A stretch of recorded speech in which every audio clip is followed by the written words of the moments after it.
The dream is a little hidden door in the innermost and most secret recesses of the soul. Your unconscious knows who is lying to you, even when that person is yourself. This isn't mystical intuition or supernatural insight.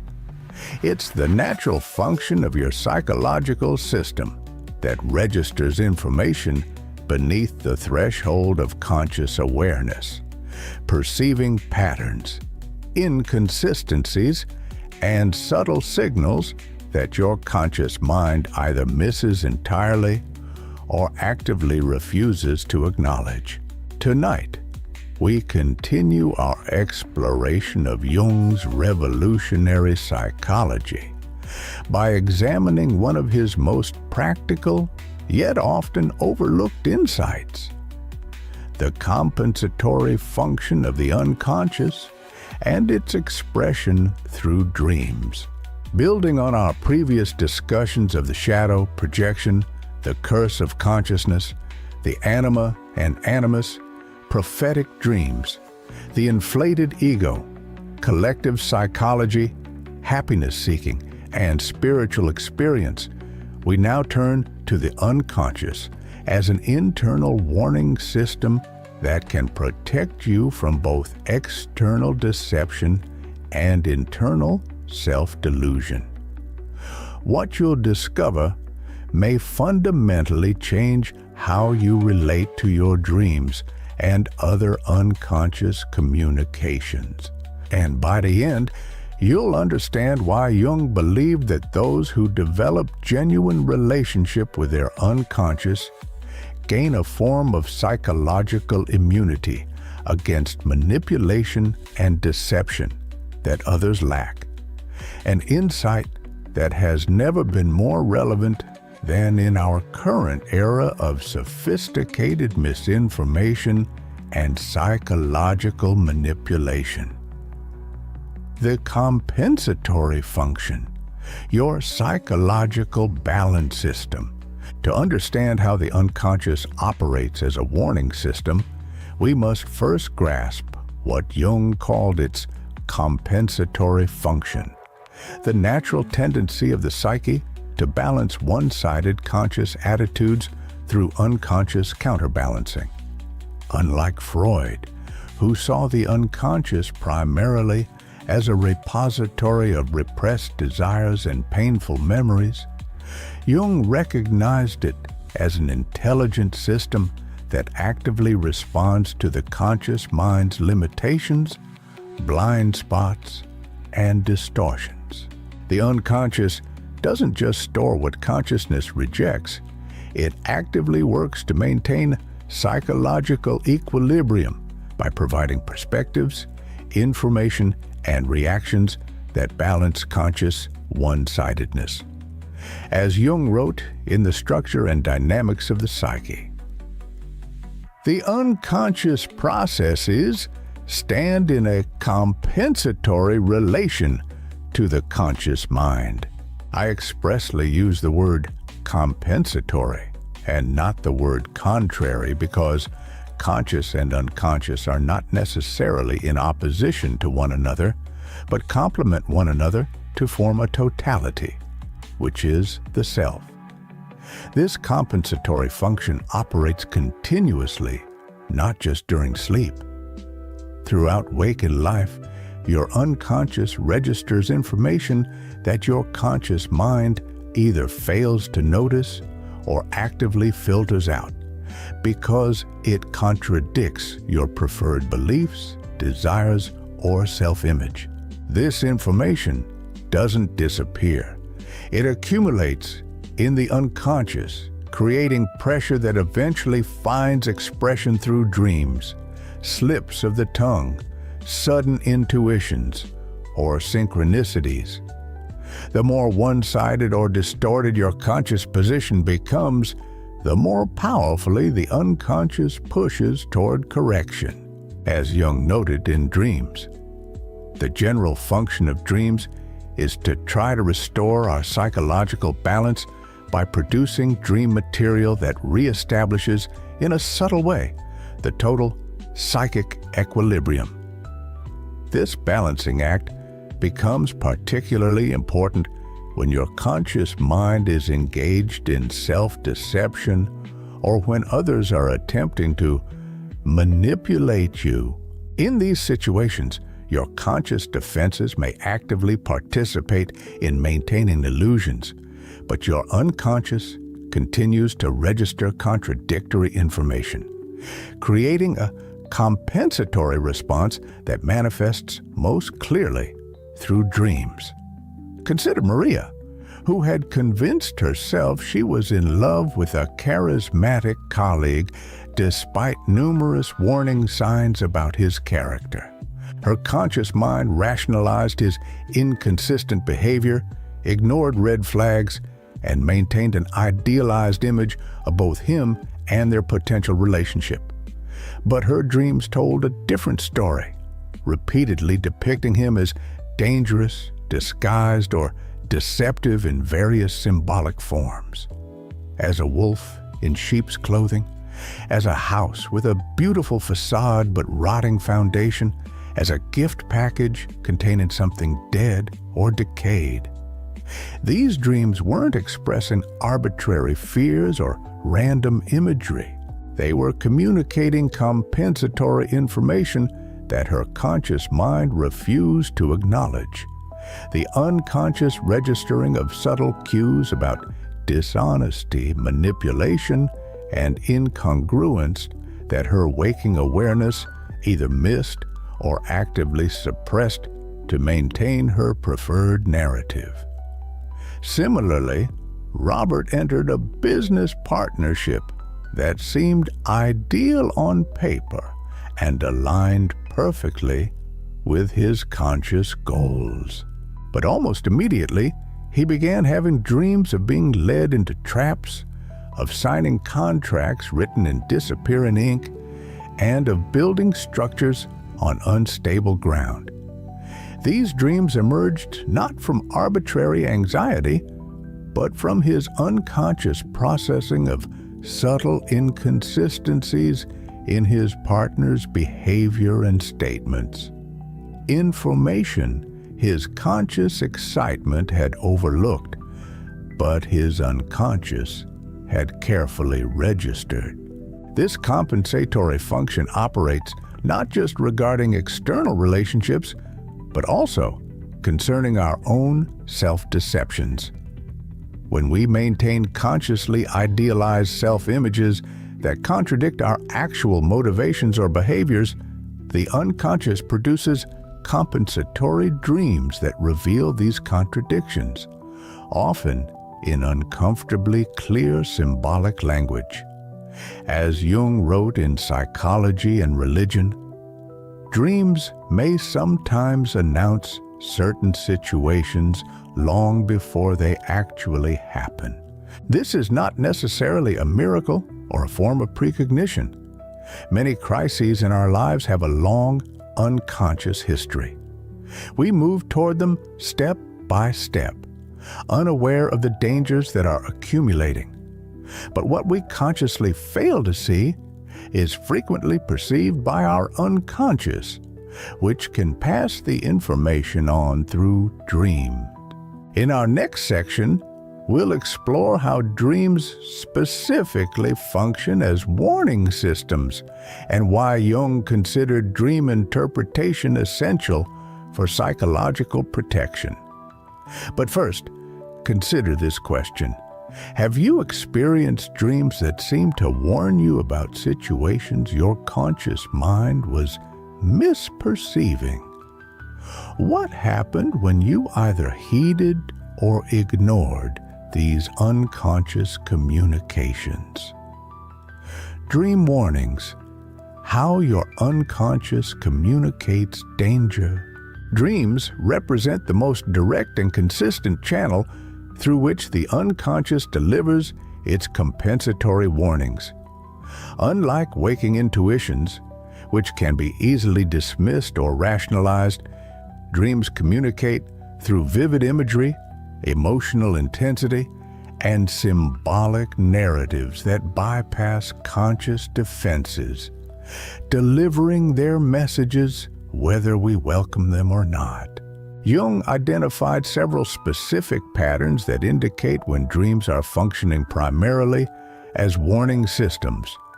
First, warning dreams typically feature heightened emotional intensity, particularly anxiety, fear, disgust, or disorientation. These emotions aren't random psychological noise, but appropriate responses to the unconscious perception of threat or deception. The stronger the emotional charge, the more urgent the unconscious warning. Second, these dreams often use specific symbolic patterns to represent different types of deception or danger.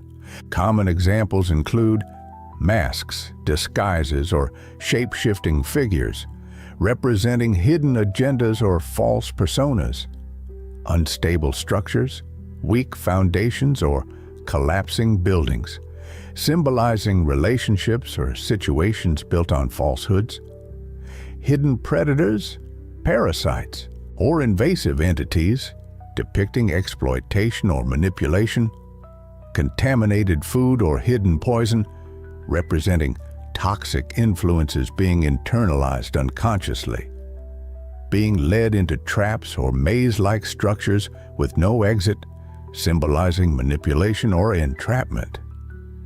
Vehicles without functioning controls or driven by unknown figures, representing loss of autonomy or being driven by others' agendas.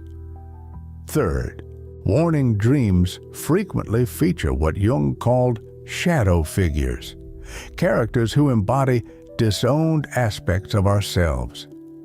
These figures often appear as threatening or destructive when they represent aspects of ourselves we refuse to acknowledge, including our own capacity for deception, manipulation, or self-delusion. As Jung wrote in Man and His Symbols, the shadow is a moral problem that challenges the whole ego personality, for no one can become conscious of the shadow without considerable moral effort. To become conscious of it involves recognizing the dark aspects of the personality as present and real.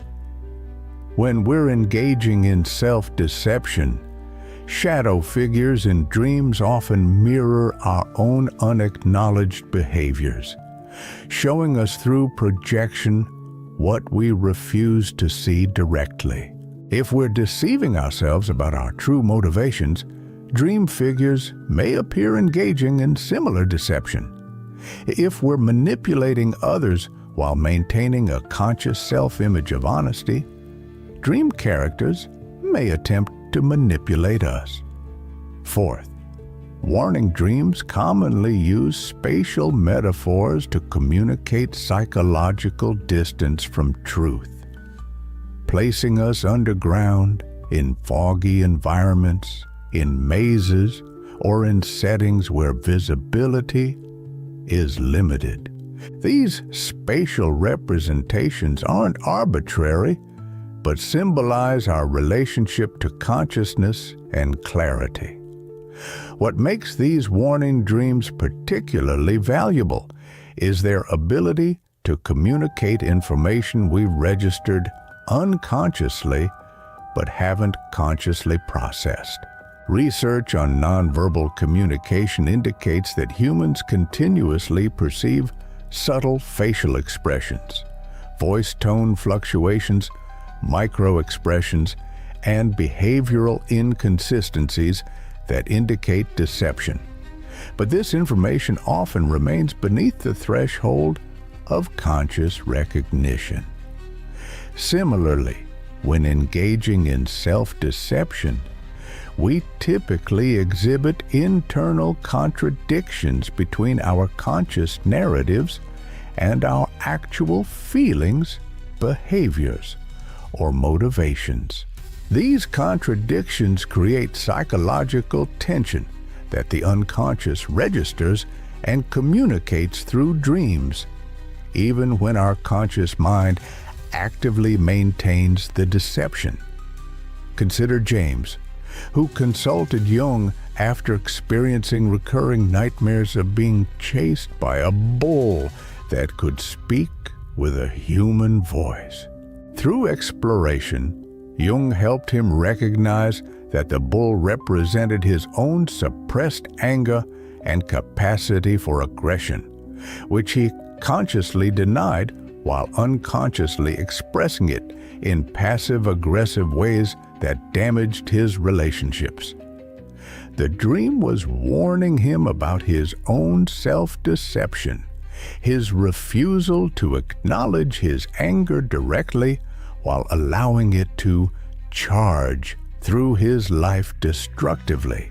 Or consider Sarah, who repeatedly dreamed of discovering hidden rooms in her house filled with neglected dying plants. These dreams emerged during a period when she maintained a conscious narrative of thriving in her career while unconsciously recognizing that her work had become empty and meaningless. The dreams communicated this compensatory truth, showing her the neglected aspects of her inner life that her conscious success narrative refused to acknowledge. As Jung noted in The Structure and Dynamics of the Psyche, the unconscious is the unwritten history of mankind from time immemorial, a living remnant of archaic times when mythic thinking predominated. It functions apparently by instinct, but on closer inspection, we find that it is not only driven by instinct, but possesses a certain prospective function, giving hints and intimations about future developments. In our next section, we'll explore how developing relationship with these dream warnings creates psychological immunity against both external deception and self-delusion. But first, consider this question. What recurring symbols or themes have appeared in your own dreams that might represent the compensatory function in action? How might these symbols be communicating information that your conscious mind has overlooked or actively denied? Dream literacy, learning the language of your unconscious. If dreams function as an internal warning system, why do so many people fail to benefit from these unconscious communications? Jung identified several barriers that prevent effective reception of dream warnings, along with specific approaches that develop what we might call dream literacy, the capacity to understand and integrate unconscious communications. The first barrier is simple ignorance, the cultural dismissal of dreams as meaningless neural activity or arbitrary psychological noise.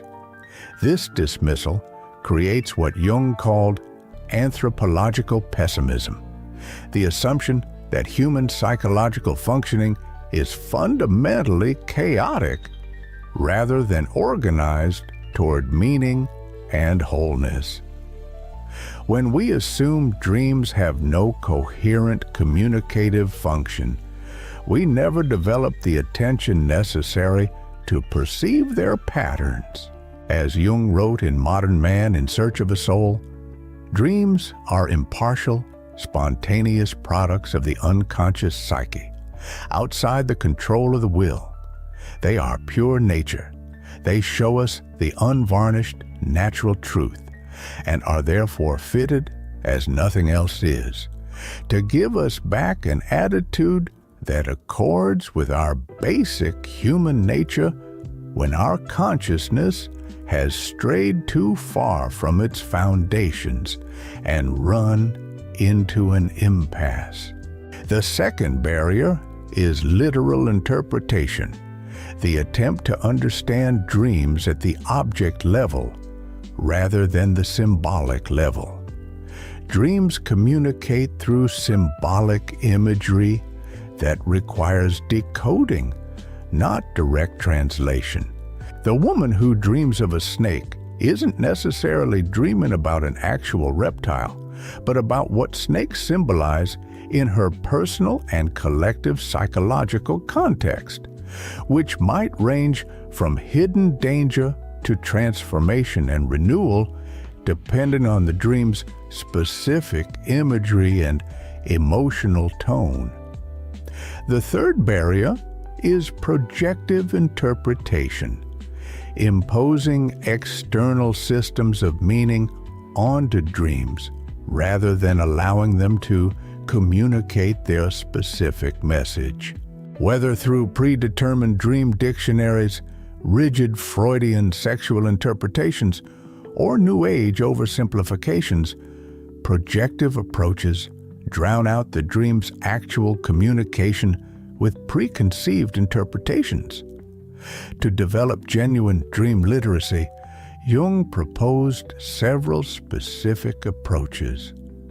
First, maintain a dream journal, recording dreams immediately upon waking, before they fade from memory or become distorted by conscious elaboration. This practice establishes direct relationship with the unconscious, signaling that its communications are valued and creating a record that reveals patterns over time. Second, practice what Jung called amplification, exploring associations with dream symbols at both personal and collective levels. This involves asking questions like, what does this symbol mean to me personally? What collective or archetypal meanings might it carry? How does it appear in cultural mythology, art, or literature? This amplification process doesn't impose meaning, but expands the context for understanding. If you dream of a lion, you might explore your personal associations with lions, how lions appear in cultural contexts from Christian symbolism, where the lion represents both Christ and the devil in different contexts, to African mythology, where lions often represent royal power, and how these collective associations might interact with your personal experience. Third, pay particular attention to dreams that generate strong emotional responses or that recur with variations over time. These emotional and repetitive patterns typically indicate increased compensatory pressure from the unconscious, signals that are especially important for psychological balance. Fourth, distinguish between different types of dreams, recognizing that not all dreams serve the same psychological function. Jung identified several categories, including compensatory dreams, balancing conscious one-sidedness, anticipatory dreams, preparing for upcoming psychological challenges, archetypal dreams, connecting personal experience to collective patterns, and what he called big dreams, major transformative communications from the unconscious that often mark life transitions. Fifth, develop what Jung called active imagination, a waking practice of engaging directly with dream imagery through dialogue, artistic expression, or embodied exploration. This practice extends dream communication beyond sleep into conscious relationship with unconscious content, strengthening the bridge between conscious and unconscious aspects of the psyche. As Jung wrote in The Practice of Psychotherapy, the patient must learn how to give the dream his careful attention, since dreams translate unconscious images through symbols into a language that he can understand with a little help. By interpreting dreams, he can begin to make contact with the unconscious processes and bring their messages into his conscious life. This dream literacy doesn't develop overnight, Like learning any language, it requires consistent practice, attention to patterns, and gradual accumulation of vocabulary and grammar. But Jung observed that even modest development of this capacity creates significant psychological protection, allowing individuals to register both external deception and internal self-delusion before these patterns create serious harm. In our next section, we'll explore how this dream literacy creates what Jung called psychological immunity, protection against manipulation and deception that operates at both individual and collective levels. But first, consider this question. What practices might help you develop greater dream literacy in your own life?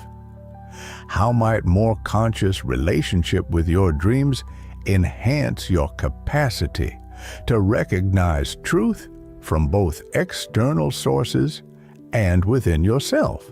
Psychological immunity, protection against deception and manipulation. Jung's most powerful insight about dream warnings wasn't just that they exist, but that developing relationship with them creates a form of psychological immunity, protection against both external manipulation and internal self-deception that functions even when we're not consciously analyzing dreams. This immunity develops through what Jung called the transcendent function, the capacity to integrate conscious and unconscious perspectives into a more comprehensive awareness that transcends the limitations of either realm alone.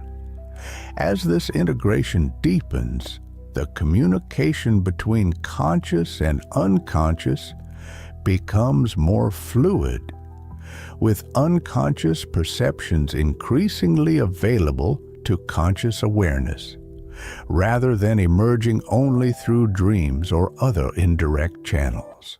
As Jung wrote in The Archetypes and the Collective Unconscious, the unconscious is not a demonical monster, but a natural entity, which, as far as moral sense, aesthetic taste, and intellectual judgment go, is completely neutral. It only becomes dangerous when our conscious attitude to it is hopelessly wrong. To the degree that we repress it, its danger increases. This increased communication creates several specific forms of psychological protection. First, it develops what contemporary psychologists call embodied cognition, the capacity to register information through physical and emotional responses, rather than just intellectual analysis. People with developed dream relationships often report gut feelings or bodily responses to deception that precede conscious recognition, not as supernatural intuition, but as unconscious pattern recognition manifesting through somatic awareness. Consider Margaret, who developed consistent dream work practice over several years. She described how this practice gradually enhanced her waking discernment. I started noticing physical responses to dishonesty before my mind caught up, a tightening in my stomach, a subtle tension headache, or a sensation of heaviness. These feelings would arise during conversations where someone was presenting a false narrative or manipulating information. I'd feel it in my body first, then recognize the pattern intellectually. It was like my unconscious was communicating through physical sensation rather than waiting for dreams. Second, psychological immunity creates increased awareness of projection, the unconscious attribution of disowned psychological content onto others. Since much deception operates through inviting and manipulating projections. This awareness significantly reduces vulnerability to manipulation. When we project unconscious content onto others, we relate not to them as they actually are, but to our projected material. This creates blind spots that manipulators can exploit, encouraging positive projections during manipulation, love bombing, idealization, or flattery, and later triggering negative projections to maintain control, inducing shame, fear, or unworthiness. Dream work systematically illuminates these projections through symbolic representation, allowing their gradual integration and reducing their unconscious influence. As projections diminish, we see others more clearly rather than through the distorting lens of unconscious material, making manipulation significantly more difficult. Third, psychological immunity develops what Jung called symbolic consciousness, the capacity to perceive the symbolic dimensions of everyday experience rather than only their literal aspects. This symbolic awareness helps identify patterns of manipulation that operate beneath surface content. Manipulative communication often contains symbolic inconsistencies, incongruence between verbal content and nonverbal signals, between stated intentions and actual behaviors, or between claimed values and demonstrated priorities. Symbolic consciousness registers these inconsistencies even when conscious attention focuses on surface content, creating a sense of wrongness or discord that warns of potential deception. Fourth, dream work gradually integrates shadow material, those disowned aspects of ourselves that create particular vulnerability to manipulation. When we refuse to acknowledge certain qualities in ourselves, our capacity for selfishness, cruelty, dishonesty, or exploitation, we become especially vulnerable to manipulation through these disowned elements. A person who cannot acknowledge their own selfish impulses becomes easy to manipulate through appeals to selflessness that actually exploit them. Someone who denies their own capacity for cruelty may be unable to recognize cruelty in others, particularly when it's disguised as care or protection.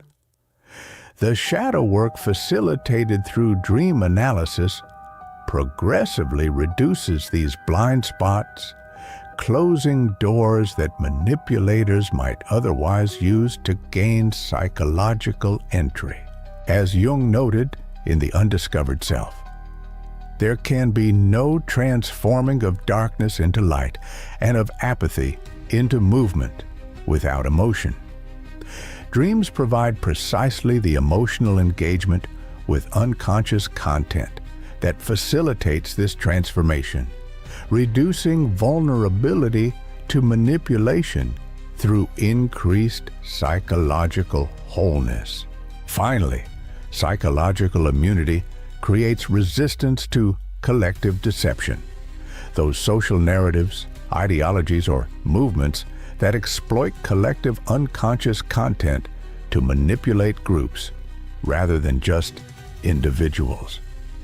Jung was particularly concerned with this collective dimension, having witnessed how totalitarian systems manipulated mass psychology through archetypal narratives and shadow projections. Individuals with developed dream relationships maintain psychological individuation even amid collective pressure. The capacity to distinguish personal truth from group narratives, especially when those narratives trigger unconscious archetypal patterns to bypass rational evaluation.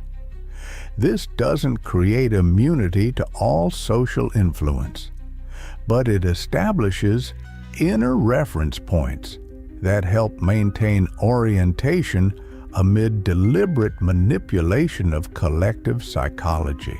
As Jung wrote in the collected works, the vast majority of people are quite unconscious of how completely they are manipulated by their collective identity.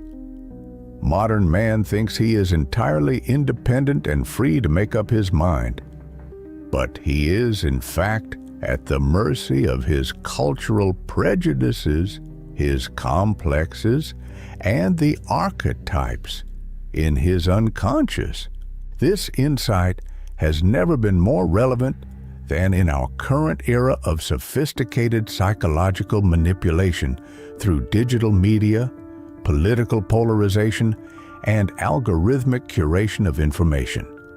Jung's perspective suggests that developing relationship with unconscious communication through dreams creates not just personal psychological balance, but essential protection against increasingly sophisticated manipulation of collective psychology. The integrated warning system, dreams in everyday life. We began with a provocative statement. Your unconscious knows who is lying to you, even when that person is yourself.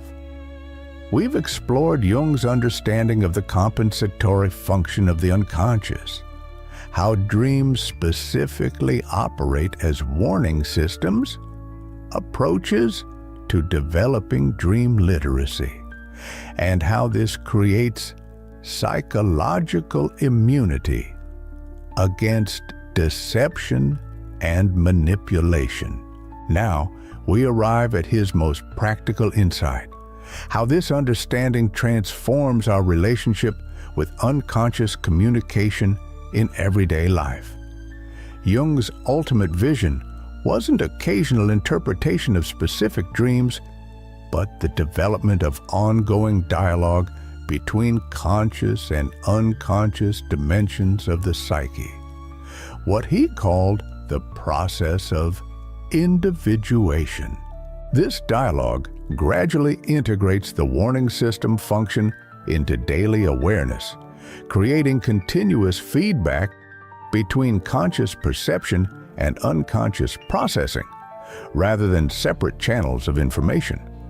As Jung wrote in Memories, Dreams, Reflections, the unconscious helps by communicating things to us or making figurative allusions.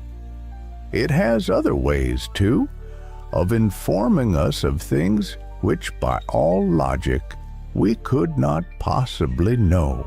Consider synchronistic phenomena, premonitions, and dreams that come true.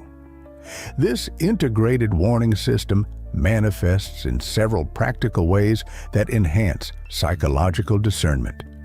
First, it creates what Jung called active imagination in waking life, the capacity to engage consciously with unconscious content as it emerges, rather than either being possessed by it or repressing it. This skill allows conscious processing of unconscious warnings when they first appear as vague discomfort or subtle intuition, rather than waiting for them to intensify into dream communications or psychological symptoms.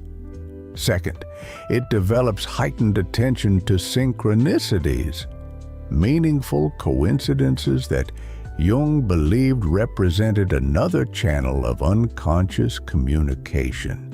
These synchronicities often provide external confirmation of internal warnings, creating multiple information sources that collectively indicate potential deception or self-delusion. Third, it establishes what contemporary psychologists call dual process awareness, conscious recognition of both rational analysis and intuitive pattern recognition as valid information sources. Rather than privileging either logic or intuition exclusively, this integrated approach creates comprehensive discernment that utilizes multiple psychological capacities simultaneously. Fourth, it fosters what Jung called psychological mindedness, the habit of asking not just what is happening, but what does this mean psychologically?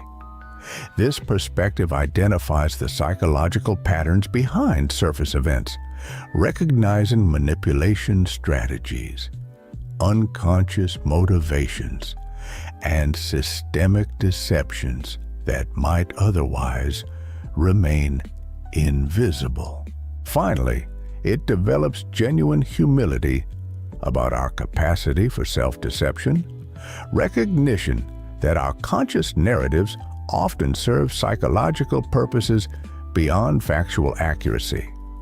This humility creates openness to unconscious correction rather than defensive maintenance of preferred self-concepts, allowing integration of uncomfortable truths rather than their repression or rationalization. Consider Thomas, a business executive who developed consistent dream work practice after discovering his company had been engaged in legally questionable accounting practices he had unconsciously ignored despite multiple warning signs. Through this practice, he gradually developed what he described as an internal warning system that operates constantly. I've learned to notice when my body registers unease during presentations or negotiations, subtle signals that contradict the surface narrative. I become aware of my own tendencies toward convenient self-deception when certain decisions would benefit me financially but conflict with deeper values. Most importantly, I've developed respect for the unconscious as a partner in decision-making rather than an opponent to be overcome or ignored. Recently, I was considering a partnership that looked perfect on paper and aligned with all my conscious goals. But I noticed subtle unease arising whenever specific financial projections were discussed. Nothing I could rationally justify, just persistent discomfort. Instead of dismissing this as irrational anxiety, I paused the process to investigate more thoroughly. This investigation revealed accounting inconsistencies that would have created significant problems later. My unconscious had registered patterns my conscious analysis missed, saving me from a partnership that looked ideal but contained hidden deception. This integrated relationship with unconscious warning signals doesn't create perfect protection against all deception. No psychological system can provide absolute immunity in a complex human landscape, but it establishes significantly enhanced discernment that operates continuously rather than only during periodic dream analysis, creating what Jung considered an essential foundation for psychological autonomy in both individual and collective contexts. As you reflect on tonight's exploration of Jung's perspective on the unconscious as warning system, consider this question: how might developing a more conscious relationship with your dreams and other unconscious communications enhance your capacity to recognize both external deception and internal self-delusion? What patterns of unconscious warning might already be operating in your life, awaiting more conscious recognition and integration? Remember Jung's core insight: those who understand their dreams who develop genuine dialogue with their unconscious rather than either repressing it or being possessed by it, develop psychological immunity against both manipulation and self-deception.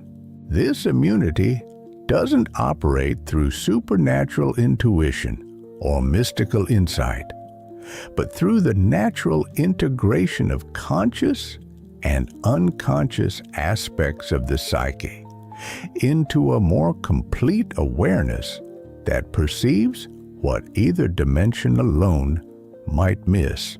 In a world of increasingly sophisticated psychological manipulation, from targeted marketing algorithms to political disinformation campaigns, from personal relationships to collective movements, this capacity for integrated discernment has never been more essential, not just for individual psychological well-being, but for maintaining the very possibility of authentic truth-seeking in both personal and collective dimensions of human existence. The unconscious knows who is lying to you, even when that person is yourself. The question is, are you listening?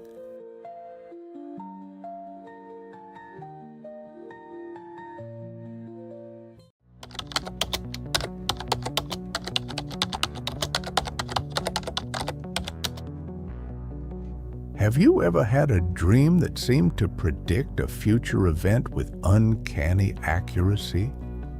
Perhaps you dreamed of someone you hadn't thought about in years, only to receive news of their passing the next day. Or maybe you dreamed of a specific place or situation, only to find yourself there weeks later, experiencing an overwhelming sense of déjà vu. If so, you're not alone. Throughout human history, people have reported dreams that appear to transcend the normal boundaries of time, dreams that reveal future events before they occur.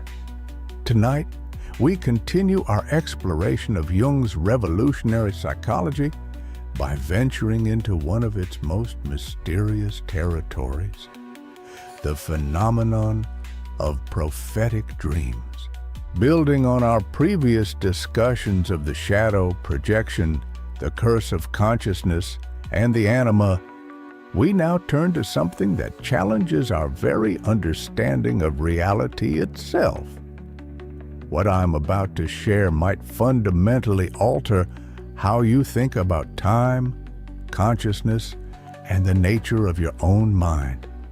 And by the end, you'll discover a profound revelation about your unconscious that may forever change how you understand dreams, intuition, and the boundaries of human awareness. When dreams predict death, stories from the edge of time. Let me begin with a story that Jung himself documented, one that exemplifies the mysterious phenomenon we're exploring tonight. A man came to Jung deeply troubled by a recurring dream he'd been having for several weeks.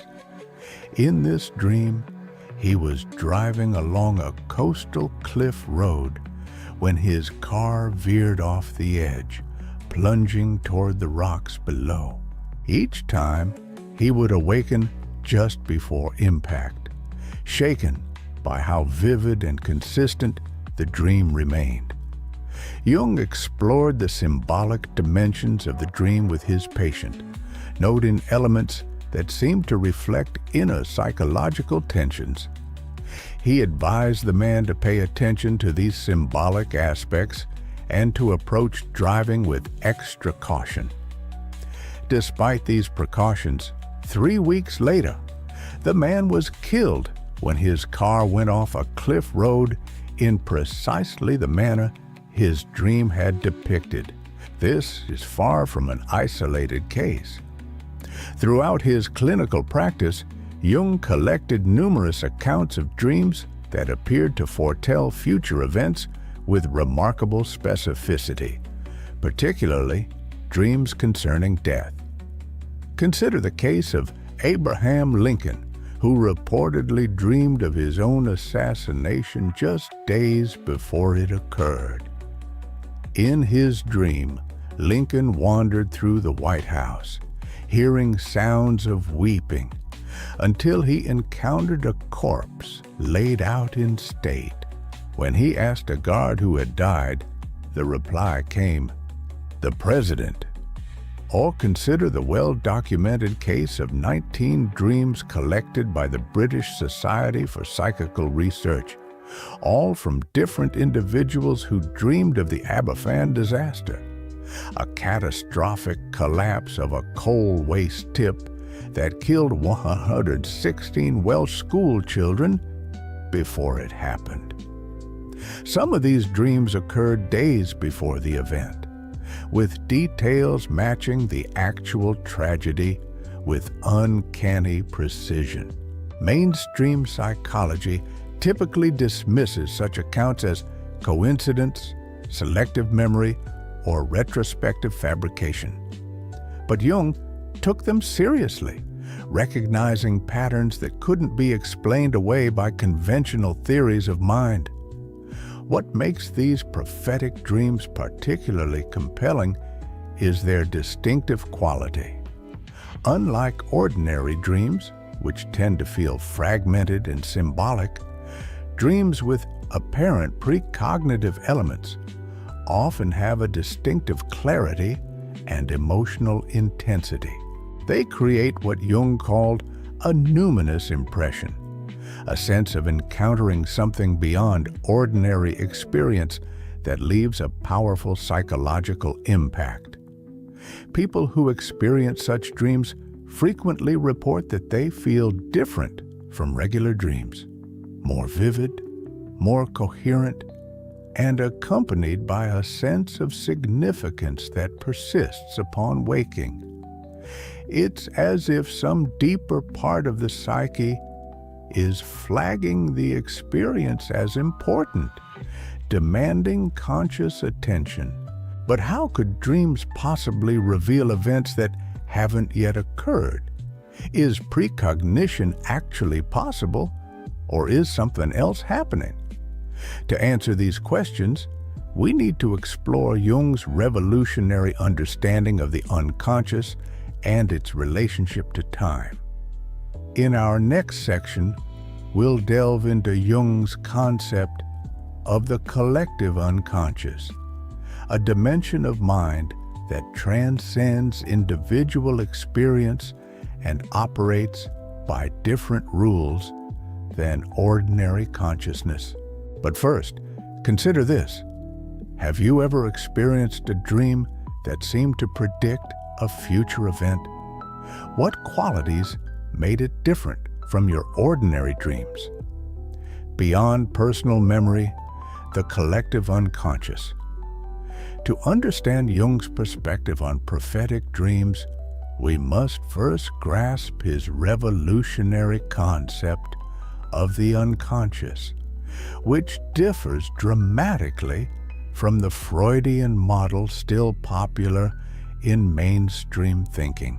For Freud, the unconscious was essentially a personal repository of repressed memories, desires, and impulses, a psychological basement where we store experiences too threatening to acknowledge consciously. In this model, dreams simply recycle personal material in disguised form. Jung recognized this personal unconscious, but discovered something far more vast beneath it, what he called the collective unconscious. This deeper layer of mind isn't formed from personal experience, but is inherited as part of our universal human psychological structure. It contains what Jung called archetypes, universal patterns and potentials that shape human experience across cultures and throughout history. Think of the collective unconscious as humanity's shared psychological inheritance, Not memories of specific events, but innate patterns of perception and response that have evolved over countless generations. Just as your body inherits biological patterns for development, your psyche inherits psychological patterns that structure how you experience reality. This collective dimension operates by different rules than ordinary consciousness. It isn't constrained by individual identity. It processes information holistically rather than sequentially. And, most relevant to our exploration tonight, it appears to have a different relationship to time than our conscious mind does. In Synchronicity and a Causal Connecting Principle, Jung wrote, "The collective unconscious is a reservoir of psychic resources from the whole evolutionary and historical experience of mankind. It's not a figment of imagination. It's an objective reality." This collective dimension might help explain why prophetic dreams often involve events of collective significance rather than purely personal matters. The most compelling cases of apparent precognition typically involve tragedies, accidents, natural disasters, deaths, or other events with strong emotional impact beyond the individual. The Aberfan disaster dreams mentioned earlier exemplify this pattern. Why would multiple unconnected people dream about a school tragedy before it happened? Jung would suggest that events with profound collective impact may create ripples in the collective unconscious. Ripples that can sometimes be perceived before the events manifest in physical reality. But this still leaves us with a fundamental question. How could any part of the mind, collective or otherwise, access information about events that haven't yet occurred?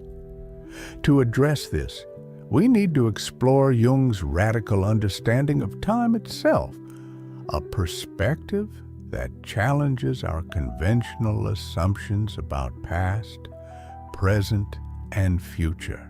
In our next section, we'll examine Jung's concept of the relativity of time, how time might appear linear to conscious awareness, but operate very differently in the deeper dimensions of the psyche. Before we continue, though, consider this question. Have you ever had experiences, dreams, intuitions, or synchronicities that seem to transcend ordinary time? What might these experiences suggest about the limitations of our conventional understanding of time? The relativity of time, Jung's radical perspective. In the unconscious, right time does not exist. With this simple but profound statement, Jung challenges our most fundamental assumptions about time and reality. For most of us, time appears self-evidently linear. The past is fixed, the present is fleeting, and the future remains open and undetermined. This chronological progression seems so obvious that we rarely question it. Yet Jung, influenced by both quantum physics and his clinical observations, proposed something far more radical, that this linear perception of time might be a limited function of consciousness, rather than an absolute truth about reality. In the unconscious mind, particularly at the collective level, time appears to operate very differently. Past, present, and future exist in a kind of eternal now, a state where events are connected by meaning and psychological significance rather than chronological sequence. Jung called this the relativity of time, a concept that parallels Einstein's physical theory of relativity. Just as Einstein showed that time is not an absolute, but depends on the observer's reference frame, Jung suggested that psychological time is relative to the level of consciousness experiencing it. To conscious awareness, with its evolutionary focus on survival in the physical world, linear time is a useful and necessary construct. But the deeper dimensions of the psyche, particularly the collective unconscious, appear to operate according to different principles. Think of how time works in dreams. In the dream state, you might experience what seems like hours or days within minutes of actual sleep time. Past memories and anticipated future events can intermingle freely. Events occur in patterns of meaningful connection rather than strict causality. This dream logic offers a glimpse into how the unconscious relates to time.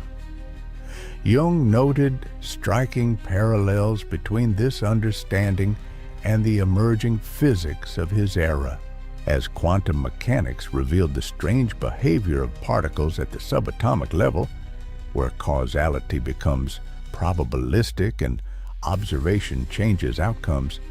Jung saw confirmation that the absolute, deterministic worldview of classical physics was given way to something more complex and interconnected. In Man and His Symbols, he wrote, "It might well be that psychic existence, being the subjective aspect of the universe, has neither space nor time, but operates in a realm where space and time do not exist, because they would no longer be required." This perspective suggests that what we call prophetic dreams might not involve seeing the future in a literal sense, but rather accessing a dimension of mind where time operates differently, where information about significant events might be available before those events manifest in physical reality. Jung collaborated with the Nobel Prize-winning physicist Wolfgang Pauli to explore these connections between physical and psychological reality, developing the concept of synchronicity, meaningful coincidences that couldn't be explained by conventional causality, but suggested a deeper ordering principle connecting psyche and matter. But if time operates differently in the unconscious, how specifically might this explain dreams that appear to predict future events? In the next section, we'll explore Jung's concept of prospective dreams and how the unconscious might process information in ways that appear predictive to conscious awareness. But first, consider this. How might your perspective on your own life change if you considered that your unconscious might exist in a dimension where past, present, and future are simultaneously available? Beyond prediction, the prospective function of dreams. Jung's most illuminating insight about apparently prophetic dreams isn't that they predict the future in a supernatural sense, but that they reveal how our unconscious processes information differently than our conscious mind does. He introduced the concept of the prospective function of dreams, the idea that dreams don't just process past experiences, as Freud emphasized, but also prepare us for future possibilities. The unconscious mind constantly processes vast amounts of information, including subtle cues and patterns that escape conscious awareness, and uses this processing to generate anticipatory scenarios for what might unfold. Think of a forest-dwelling animal that senses subtle changes in bird calls, air pressure, and other environmental cues before a storm arrives. The animal doesn't predict the storm in a mystical sense. It processes relevant information below the threshold of what we would call conscious reasoning. Similarly, your unconscious mind continually absorbs and processes information that your conscious attention misses. Subtle shifts in a relationship, barely noticeable patterns in your environment, slight changes in someone's behavior, or internal physical sensations that haven't yet registered as symptoms. From this perspective, many apparently prophetic dreams might represent your unconscious mind's processing of information that's already available but hasn't yet reached conscious awareness. Consider the case of a woman who dreamed her husband was killed in a car accident. 2 weeks later, he died in precisely the manner her dream depicted. Conventional perspectives might call this supernatural precognition, but Jung would suggest another possibility. Her unconscious might have detected subtle signs of her husband's increasing recklessness, changes in his driving habits, or environmental factors making an accident more likely. Information available, but not consciously processed. This doesn't diminish the significance of such dreams or reduce them to simple probability calculations. The unconscious doesn't just predict mechanical outcomes, it engages with the meaning and emotional significance of potential futures. It communicates through symbols and images that speak to the whole person, not just the rational mind. Jung called this the transcendent function, the capacity of the unconscious to integrate information in ways that transcend the limitations of conscious reasoning, sometimes producing insights that appear miraculous from the perspective of ordinary awareness. But what about those cases where dreams seem to predict events that couldn't possibly be inferred from available information? What about dreams that accurately foretell completely unexpected events or occurrences involving people distant from the dreamer? This brings us to Jung's most radical hypothesis, that at its deepest levels, the unconscious might transcend not just the limitations of individual perception, but the ordinary boundaries of space and time themselves. This perspective doesn't require supernatural explanation, but suggests that consciousness itself might be more complex and extended than our conventional models allow. In our next section, we'll explore Jung's concept of the causal connected principle and its implications for understanding prophetic dreams. But first, consider this question. Have you ever had an experience where your unconscious seemed to know something before your conscious mind could possibly have figured it out? How might this reflect the prospective function Jung described? Synchronicity, the causal connecting principle. To fully understand Jung's perspective on prophetic dreams, we must explore his groundbreaking concept of synchronicity, what he termed an causal connecting principle that links events by meaning rather than cause and effect. Conventional science explains events through causality. A causes B, B causes C, in a linear sequence across time. But Jung observed phenomena that couldn't be explained through this framework, meaningful coincidences and connections that seemed orchestrated by something beyond mechanical causation. A patient might dream of a scarab beetle, only to have an actual scarab fly into the therapy room the next day. A person might think of a long-lost friend moments before receiving their unexpected call.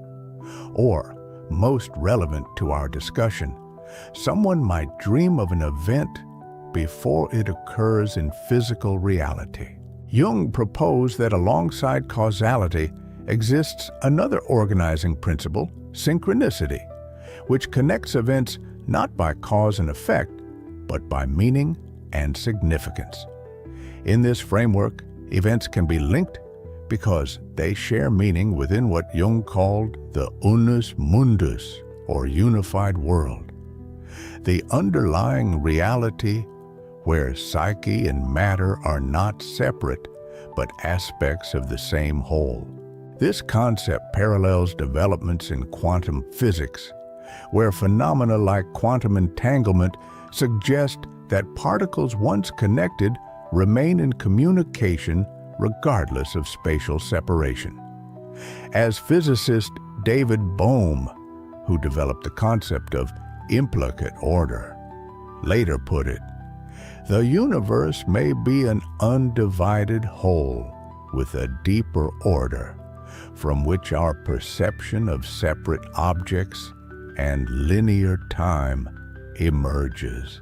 From this perspective, prophetic dreams might represent moments when consciousness accesses this deeper dimension where events are connected by meaning rather than sequential causality.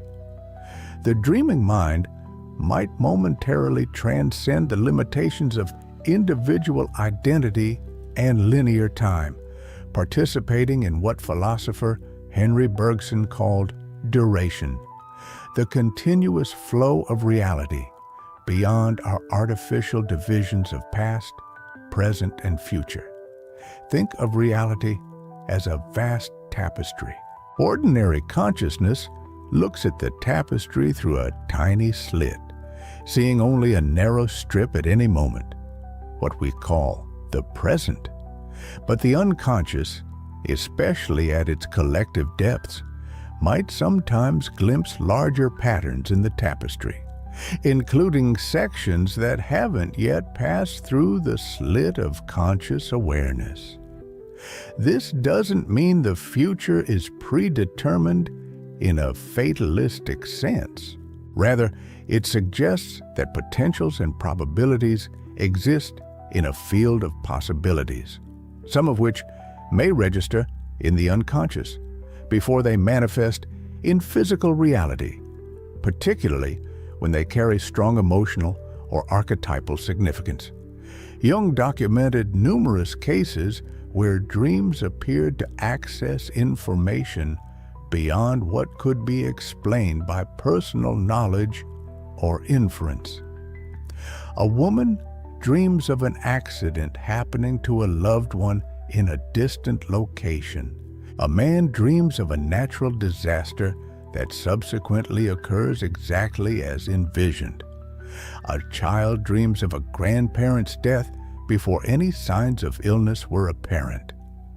Rather than dismissing these accounts or relegating them to supernatural explanation, Jung proposed that they reveal something fundamental about the nature of consciousness itself, that at its deepest levels, it participates in a reality not bound by our conventional understanding of space and time. In our final section, we'll explore the ultimate revelation about prophetic dreams, how they challenge not just our understanding of dreams, but our entire conception of consciousness and reality. But first, consider this. If consciousness can sometimes transcend the boundaries of individual identity and linear time, what might this suggest about the true nature of mind and its relationship to the physical world. The ultimate revelation, a different kind of knowing. We've arrived at the most profound insight of Jung's approach to prophetic dreams, one that transforms our understanding not just of dreams, but of consciousness itself. The revelation is this: what we call prophetic dreams are not supernatural visions granted by mystical forces, nor are they simply lucky guesses or coincidences. They are glimpses into a different mode of knowing altogether, evidence that consciousness is not confined to the limitations we typically assume. Our conventional model of consciousness is based on separation, the individual mind processing information from its environment through sensory input, bound by the brain's physical limitations, operating within linear time and three-dimensional space. In this model, any knowledge of the future seems impossible, except through logical inference. But Jung's work suggests a radically different possibility, that alongside this individual, temporal consciousness exists another mode of awareness, one that experiences reality more directly, without the usual filters of space, time, and separate identity. This isn't a supernatural claim, but a psychological one.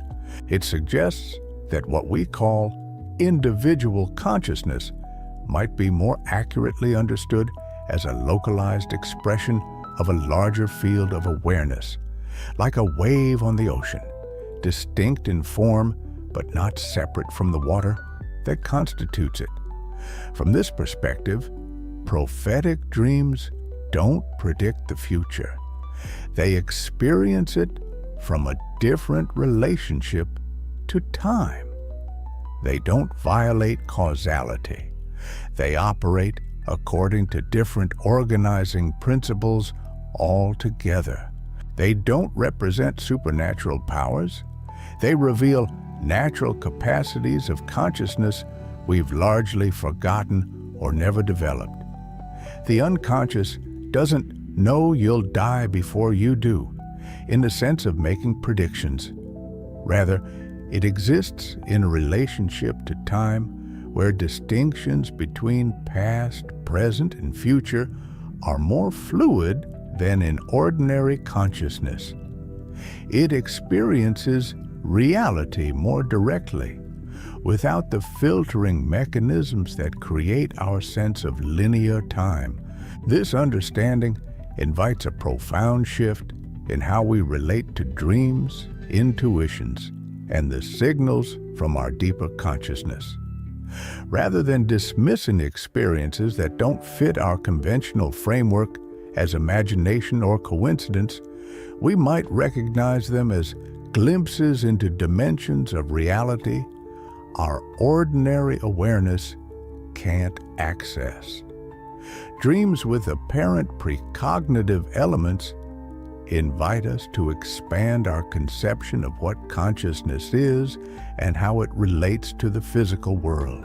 They suggest that the boundary between inner and outer reality might be more permeable than we assume, and that meaning might be as fundamental to the universe as matter and energy. As Jung wrote in Memories, Dreams, Reflections, we need a different language for different modes of understanding. What we need is a language of the psyche. The psyche is the place where mind and matter come together in the human being. This perspective doesn't replace scientific understanding, but complements it, suggesting that our conventional models of mind and reality might be useful, but incomplete, addressing certain dimensions of experience while missing others entirely. By taking dreams seriously as communications from deeper layers of consciousness, we open ourselves to wisdom that transcends the limitations of rational thinking alone. We recognize that the unconscious doesn't just process personal psychological material, but participates in aspects of reality beyond individual experience. The practical implications are profound. If dreams can sometimes access information beyond the boundaries of individual knowledge and linear time, they represent an invaluable source of guidance, not as fortune-telling, but as communications from a dimension of mind that processes reality differently than ordinary consciousness does. This doesn't mean we should become superstitious or abandon critical thinking. Not every vivid dream predicts the future, but it does suggest that we might benefit from developing a more nuanced relationship with our dreams, learning their language, distinguishing their different qualities, and recognizing when they offer insights that transcend our usual ways of knowing. As you reflect on tonight's exploration, consider how your own relationship with dreams might change if you approach them not just as recycled personal material or random neural firing, but as potential communications from a dimension of consciousness that experiences reality beyond the limitations of space, time, and individual identity. Remember Jung's core insight: your unconscious doesn't predict the future through supernatural powers. It experiences reality differently than your conscious mind does, including a different relationship to what we call time.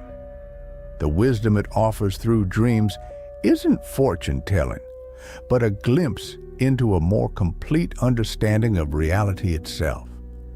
What might your dreams be trying to communicate that your conscious mind hasn't yet recognized?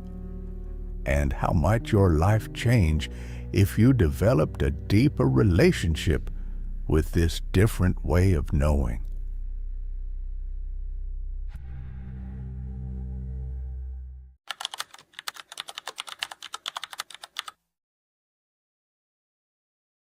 Tonight, we return to the very foundations of modern dream interpretation, venturing into the intricate and often controversial world mapped out by Sigmund Freud at the turn of the 20th century. His groundbreaking work, The Interpretation of Dreams, published in 1900, arguably ignited the serious psychological study of our nocturnal narratives. The central question he posed still echoes today. Are dreams merely random synaptic firings, meaningless echoes of the day's events? Or are they, as Freud passionately argued, something far more profound, coded messages rising from the depths of our psyche, intricate disguises for our deepest wishes, unresolved conflicts, and repressed desires, all hidden beneath a bizarre and often illogical veneer? What you are about to discover is not just a historical theory, but a potentially powerful lens for illuminating the secret forces, the hidden motivations that may be subtly directing your waking life. At the heart of Freud's approach lies a fundamental distinction, a crucial first step in deciphering the dream's code: the difference between its surface appearance and its hidden meaning. When we wake and recall a dream, what we remember, the sequence of events, the characters encountered, the setting, the actions performed, constitutes the manifest content. This is the dream as it appears to our conscious awareness, the story we can actually narrate. Often this manifest content seems strange, disjointed, nonsensical, or even mundane. It might be a confusing jumble of images or a seemingly straightforward narrative that nonetheless leaves us feeling perplexed or unsettled upon waking. Freud insisted, however, that this manifest content is merely a facade, a cleverly constructed, though unconsciously so, disguise for the dream's true significance, the latent content. This latent layer comprises the hidden unconscious thoughts, wishes, impulses, and memories that triggered the dream in the first place. These are the raw materials, often deemed unacceptable, threatening, or socially taboo by our conscious mind and its internal censor, which Freud believed operates even during sleep to protect us from disturbing truths. The manifest dream, therefore, is a compromise, a way for the unconscious wish to find some form of expression while simultaneously being distorted enough to bypass the sleeping censor and avoid waking the dreamer. Let's consider a very simple dream example to illustrate this distinction. Dreaming of eating a delicious meal, perhaps a specific food you enjoy. The manifest content is straightforward, the act of eating. On the surface, one might simply conclude, I must have been hungry before bed, or I was thinking about that food yesterday. Freud, however, would urge us to look deeper, to treat the manifest element as a potential symbol. He would ask, through the process of free association, allowing the dreamer's mind to wander freely from the dream image, what does eating represent for this specific dreamer? Perhaps the act of consumption symbolizes a hunger not for food, but for knowledge, affection, power, or success. Maybe the specific food itself holds a symbolic meaning tied to a person, a memory, or a particular desire. Could the enjoyment of the delicious meal represent the disguised satisfaction of a forbidden pleasure, an impulse deemed unacceptable in waking life? Perhaps a sexual desire, an aggressive impulse, or a socially inappropriate ambition that can only be safely consumed within the symbolic realm of the dream. The manifest act of eating becomes a permissible substitute for the latent, repressed wish. This distinction highlights a key Freudian insight. The manifest dream often seems bizarre or illogical, precisely because it is a product of distortion and disguise. The unconscious doesn't think in the linear, logical terms of waking consciousness. It operates through association, symbolism, and condensation. Therefore, the stranger or more nonsensical a dream appears, the more likely it is, from a Freudian perspective, to be concealing particularly potent or heavily censored latent material. The weirdness is not meaningless noise. It's part of the code itself. This invites a crucial question for self-reflection. When you encounter strange, disturbing, or illogical images in your own dreams, figures that morph impossible events, objects behaving unnaturally, what might these bizarre elements be concealing? What thoughts, feelings, or desires might your conscious mind be unwilling or unable to face directly, forcing them into these elaborate symbolic disguises during sleep? Could the very strangeness be a clue to the intensity of the underlying, hidden content? If the manifest dream is indeed a disguised version of latent thoughts and wishes, how exactly does this transformation, this intricate process of encoding, occur? Freud detailed several primary mechanisms, collectively termed the dream work, Traumarbeit, which are the unconscious psychological operations responsible for converting the raw, often unacceptable latent content into the relatively more palatable, though often bizarre, manifest dream. Understanding these mechanisms is key to unlocking the dream's hidden language. Perhaps the most striking feature of dream logic is condensation, Verdichtung. This is the process whereby multiple latent thoughts, ideas, images, or figures are compressed, fused, or combined into a single element within the manifest dream. It's a principle of extreme psychic economy. A single dream figure might possess the face of one person, the clothes of another, and the mannerisms of a third, thereby representing the dreamer's complex and possibly conflicting feelings towards all three individuals simultaneously. A single dream location might blend features of several real places, each carrying different emotional associations. A single word or phrase in a dream might carry multiple layers of meaning. Freud noted puns are common in dreams. This mechanism explains why dreams can feel incredibly dense and rich with meaning, seemingly packing vast amounts of psychic material into a brief narrative sequence.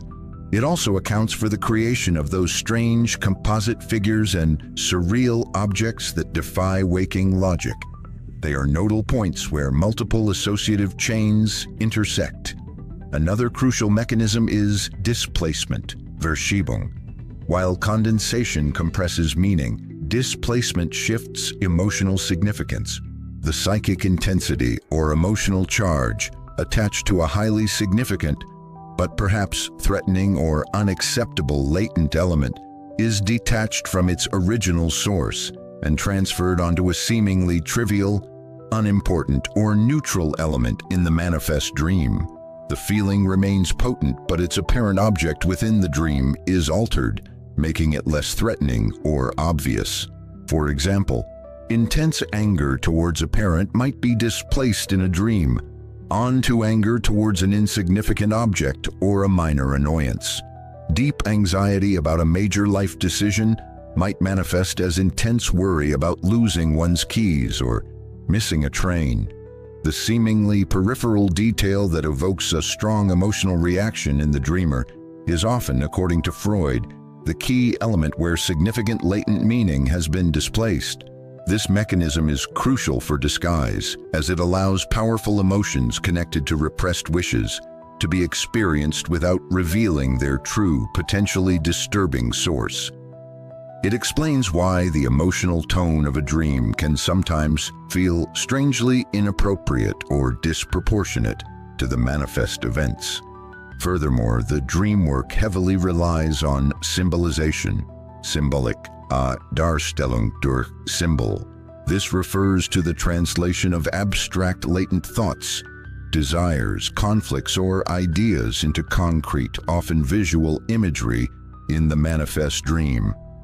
Freud believed the unconscious primarily thinks in pictures and sensory experiences, not abstract concepts. Therefore, abstract notions must be represented symbolically. He famously proposed a range of symbols he considered relatively fixed and universal, largely drawing connections to the human body, family relationships, birth, death, and especially sexuality, reflecting his emphasis on psychosexual development. He suggested, for instance, interpreting elongated objects like sticks, towers, or weapons as phallic symbols, and enclosed spaces such as boxes, rooms, caves, or ships as symbols of the female body or womb. Activities like climbing, flying, or dancing might symbolize sexual intercourse. Falling might represent giving in to temptation or anxiety.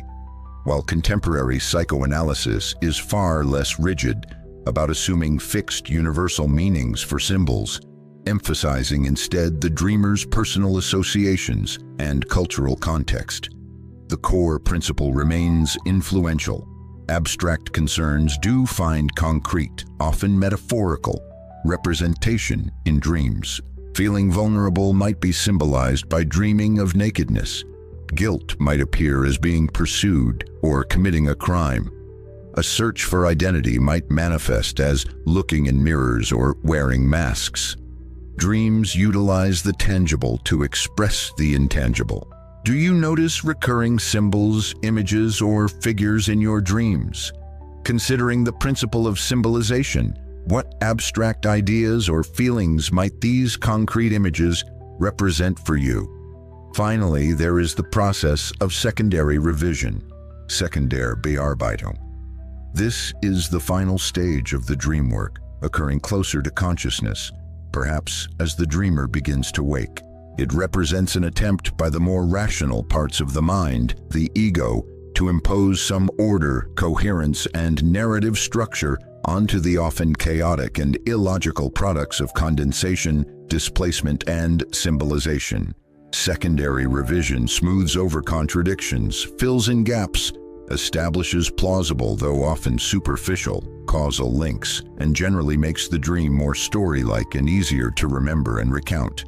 However, Freud cautioned that this process adds another layer of disguise, as the apparent logic or storyline created by secondary revision can obscure the underlying associative links and symbolic meanings derived from the primary dream work mechanisms. Thinking about displacement, are there seemingly minor parts of your dreams that carry an unexpectedly strong emotional charge? Could these be points where significant unconscious meaning has been shifted? These processes, condensation, displacement, symbolization, and secondary revision, work together unconsciously to transform the raw, forbidden, latent thoughts into the disguised, symbolic narrative of the manifest dream, allowing the unconscious to express itself while protecting sleep. But why does the unconscious go to all this trouble? What is the ultimate driving force behind the dream and its intricate disguises? For Freud, the answer was clear and formed the absolute cornerstone of his theory, wish fulfillment, Wunscherfüllung. He famously asserted that every dream, without exception, is the fulfillment or attempted fulfillment of a wish. This wish typically originates from desires unsatisfied during the previous day, the day residue, or more profoundly, from deep-seated, often unconscious and repressed wishes, frequently stemming from early childhood. The dream, he wrote definitively, is the disguised fulfillment of a suppressed, repressed wish. This is perhaps the most controversial and debated aspect of Freud's theory. How can nightmares, anxiety dreams, or dreams filled with unpleasant content possibly be considered wish fulfillments? Freud addressed this directly and argued that even these distressing dreams fulfill a wish.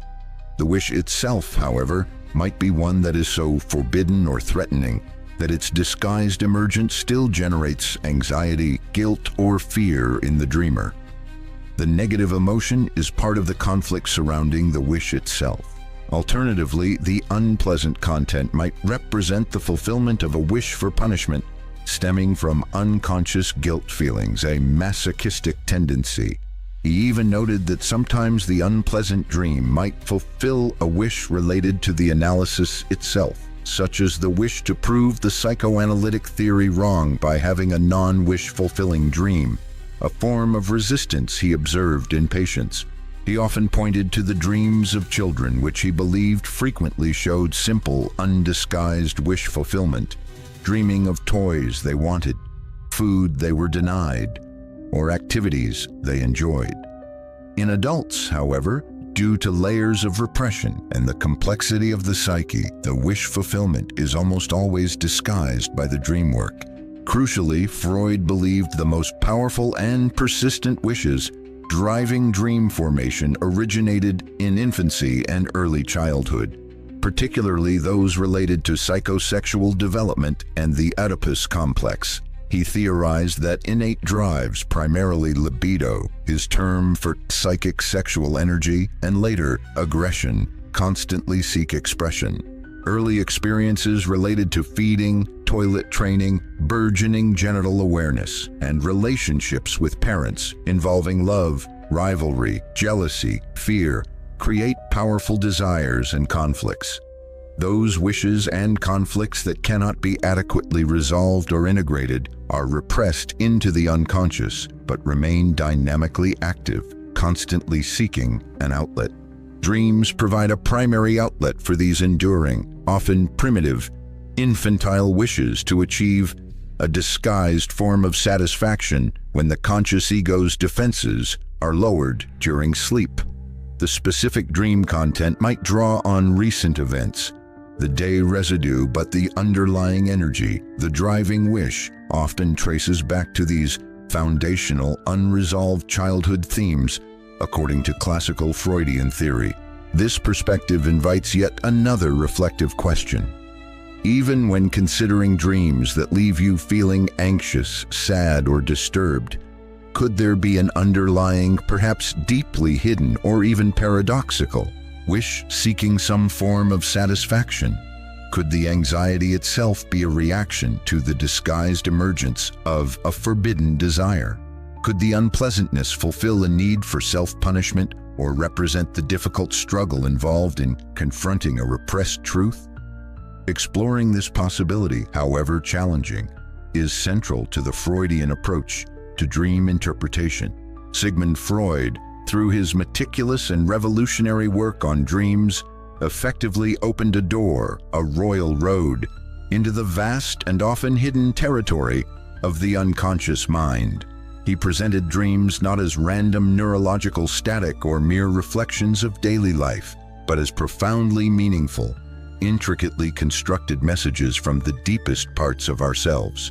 They were, in his view, communications encoded by the unconscious, carrying the weight of our most fundamental wishes, fears, and unresolved conflicts. While many aspects of his theory, particularly his strong emphasis on infantile sexuality and specific symbolic interpretations, remain highly controversial and have been significantly modified or challenged by later psychological schools and scientific findings, his core insights continue to resonate and provoke.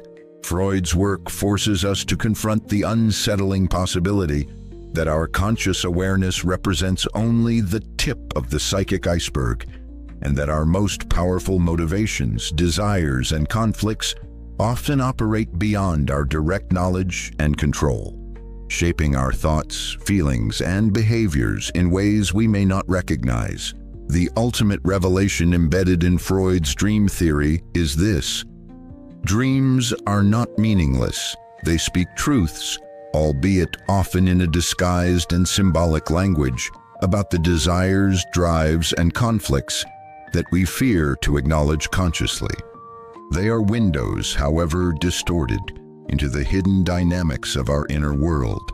This leaves us with a profound and perhaps daunting question, the very question Freud implicitly posed to his patients and readers.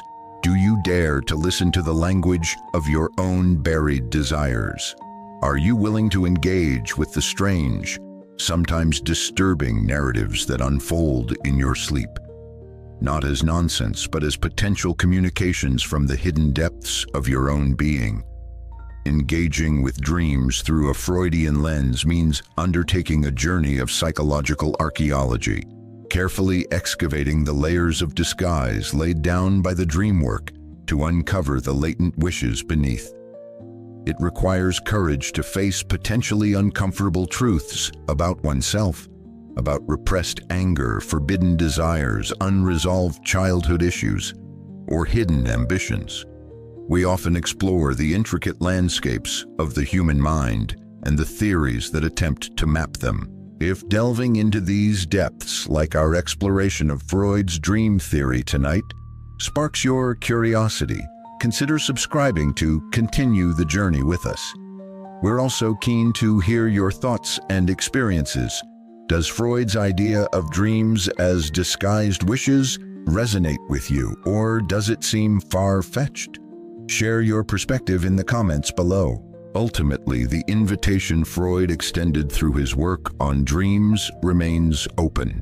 The challenging, potentially transformative invitation to look within, to decipher the code of desire written in the symbolic language of the night, and in doing so, perhaps come to know ourselves, not just as we consciously present ourselves to be, but in the complex, often contradictory entirety of who we truly are.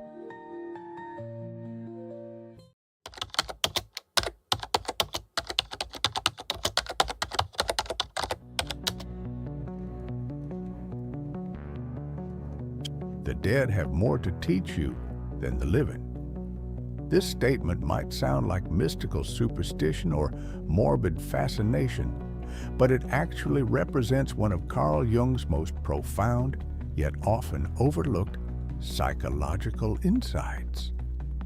The immense value of conscious dialogue with the ancestral dimensions of the psyche.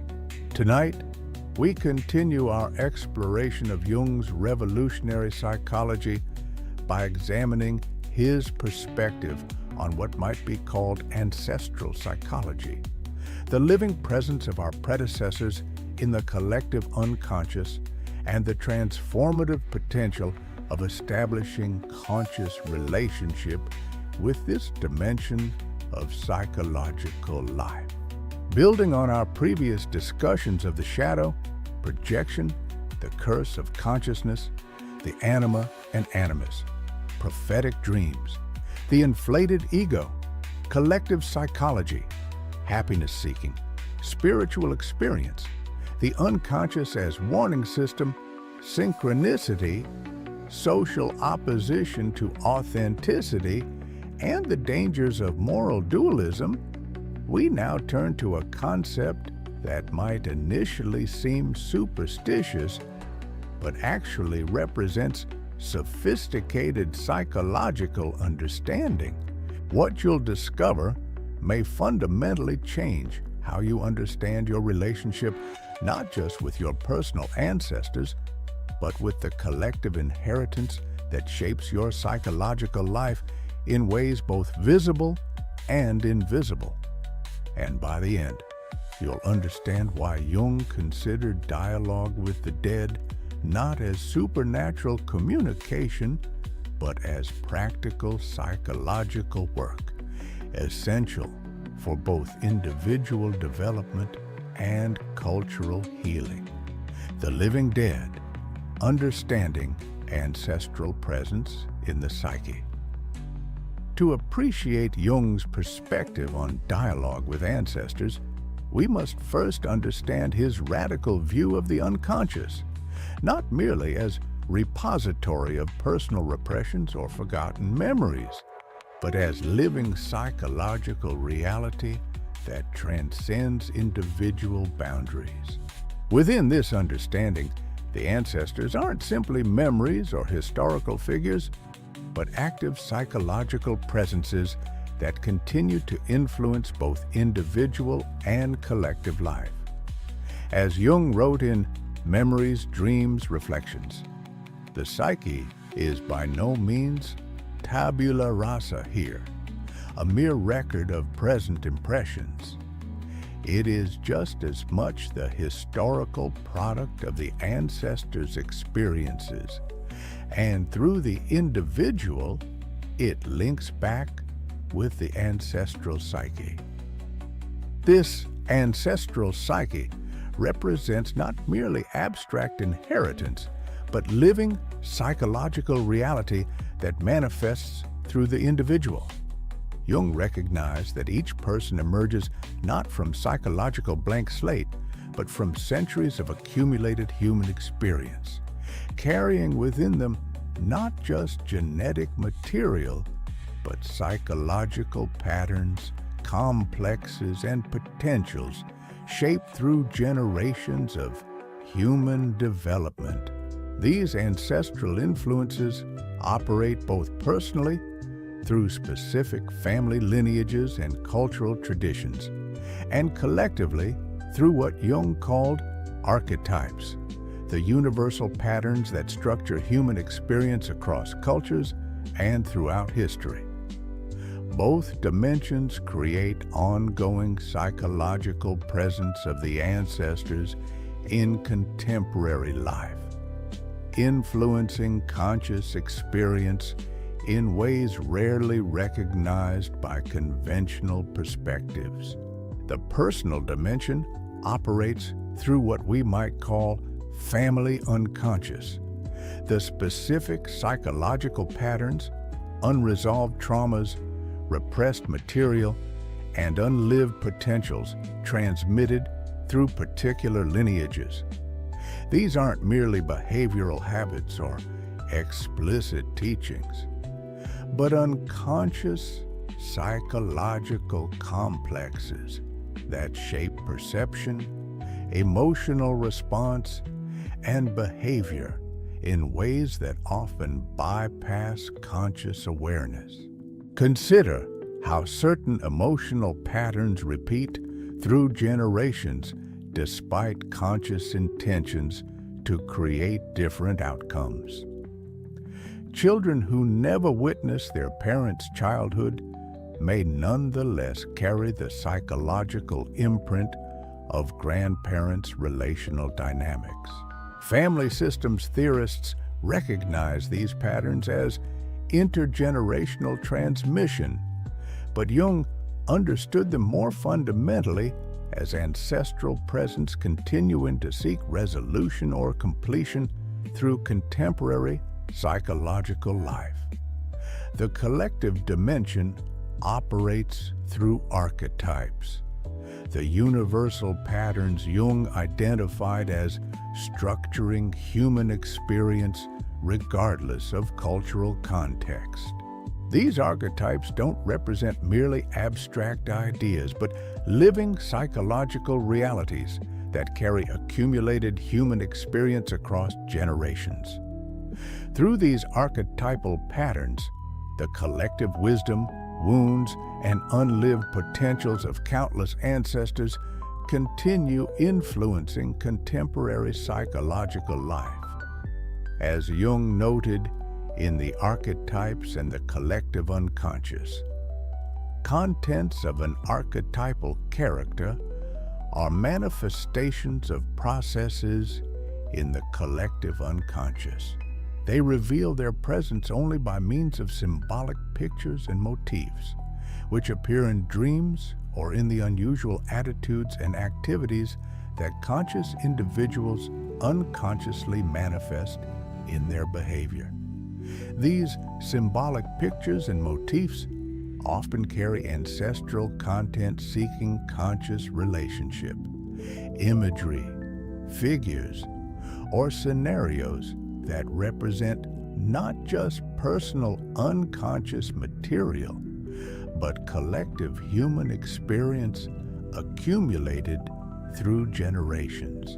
Dreams featuring ancestors, historical settings, or archetypal figures particularly suggest this transpersonal dimension seeking conscious engagement.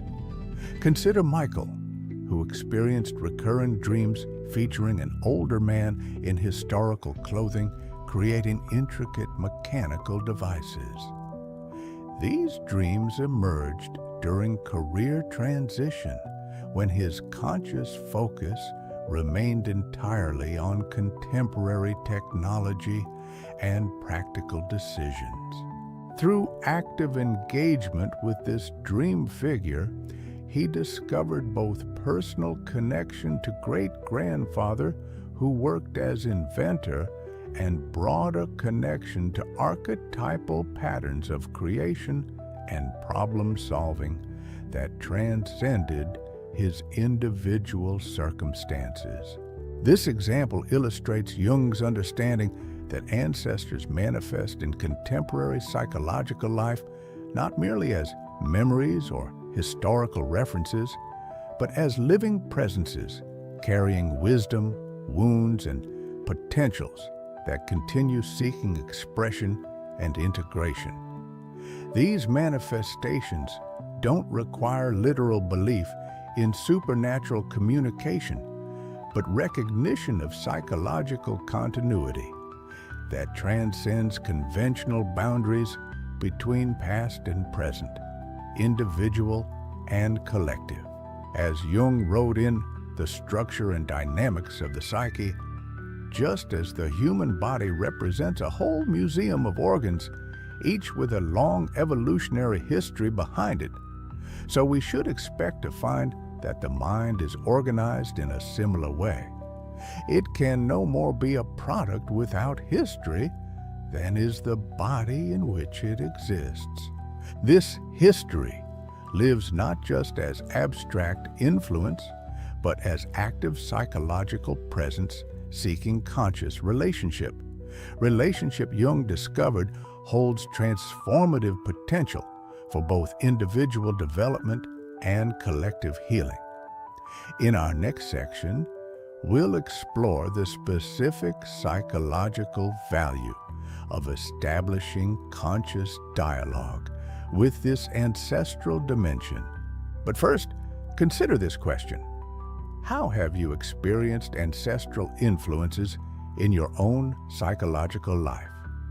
When have dreams, synchronicities, or unexpected emotional responses suggested connection to psychological patterns that transcend your individual experience? The ancestral dialogue. Why the dead seek communication. Jung's most profound insight about ancestral psychology wasn't simply that past influences shape present experience, but that the ancestral dimension actively seeks conscious relationship, that the dead, psychologically speaking, attempt communication with the living through dreams, synchronicities, symptoms, and creative impulses. Understanding why this communication occurs reveals its importance for both individual and collective psychological health. As Jung wrote in Memories, Dreams, Reflections, the souls of the dead know only what they knew at the moment of death and nothing beyond that. Hence, their endeavor to penetrate into life in order to share in the knowledge of men. This statement reflects Jung's understanding that psychological life continues seeking development even after physical death, not through supernatural persistence, but through the ongoing influence of psychological patterns in the collective unconscious and their manifestation through living individuals. The dead seek relationship with the living because certain psychological processes remain unresolved, certain potentials remain unrealized, and certain wisdom remains unintegrated in ways that continue seeking completion. Jung identified several specific reasons why ancestral dialogue holds such psychological importance.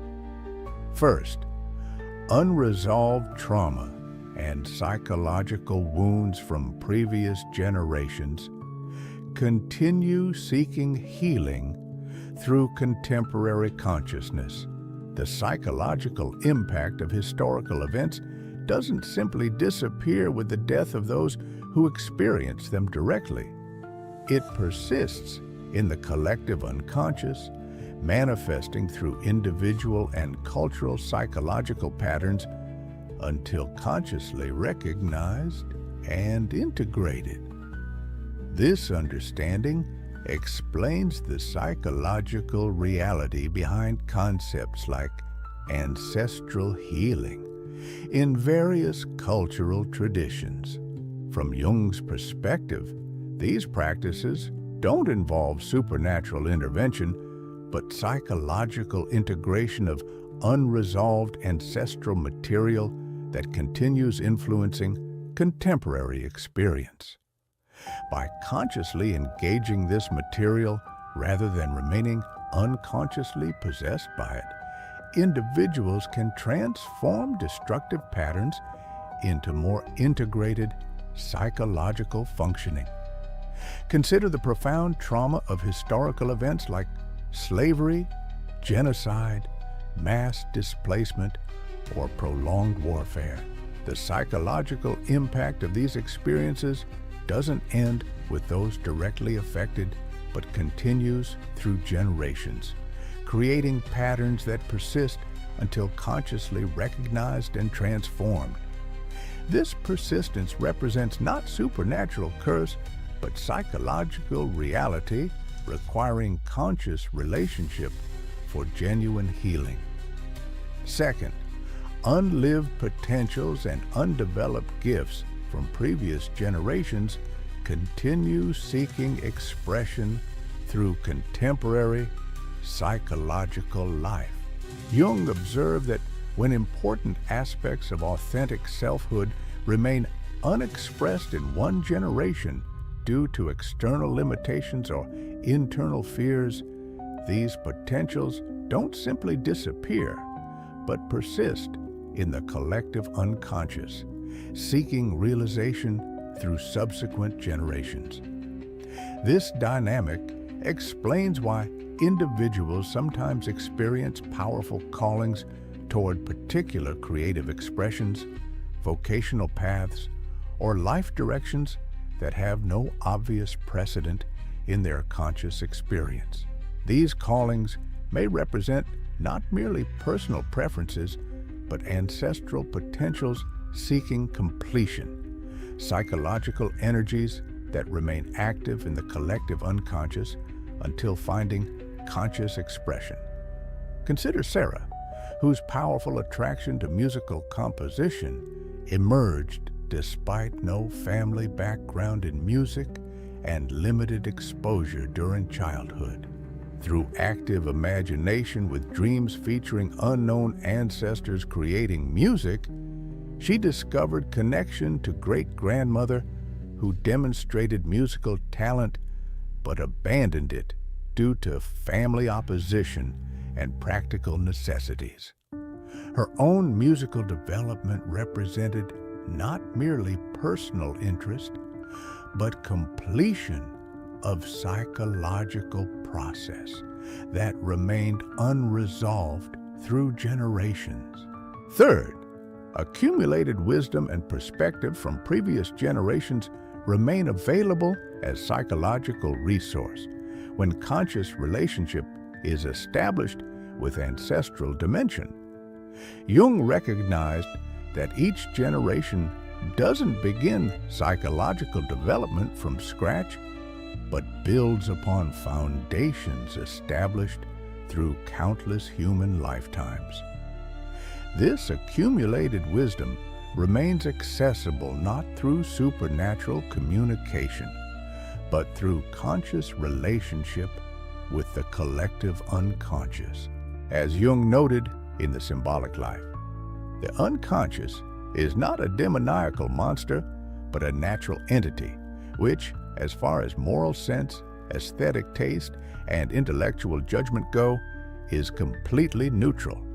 It becomes dangerous only when our conscious attitude to it is hopelessly wrong. To the degree that we repress it, its danger increases.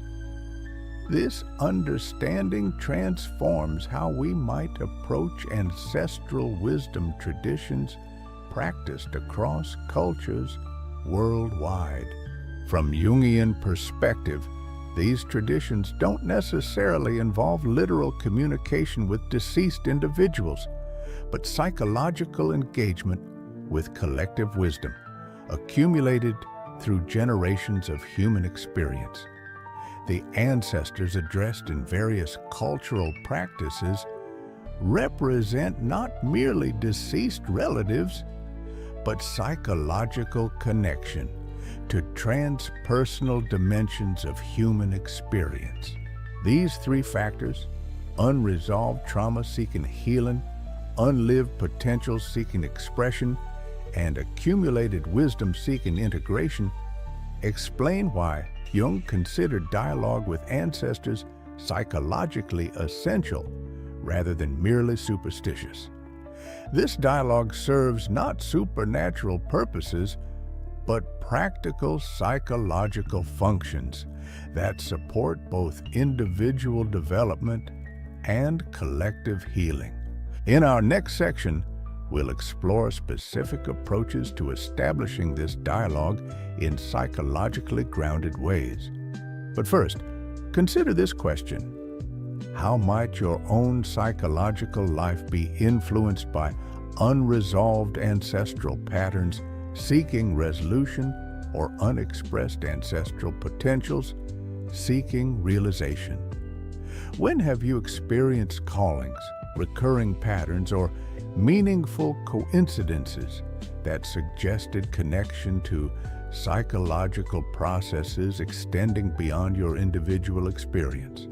The practice of remembrance, methods for ancestral dialogue. Jung developed several specific approaches to ancestral dialogue that transform this practice from seemingly supernatural communication to grounded psychological work with profound benefits for both individual development and collective healing. These methods don't require literal belief in supernatural persistence, but recognition of psychological continuity between generations manifesting through the collective unconscious. The first and perhaps most accessible approach involves active engagement with dreams featuring ancestral figures, historical settings, or archetypal patterns suggesting transpersonal dimensions. These dreams provide direct communication from the collective unconscious, often carrying ancestral material, seeking conscious integration.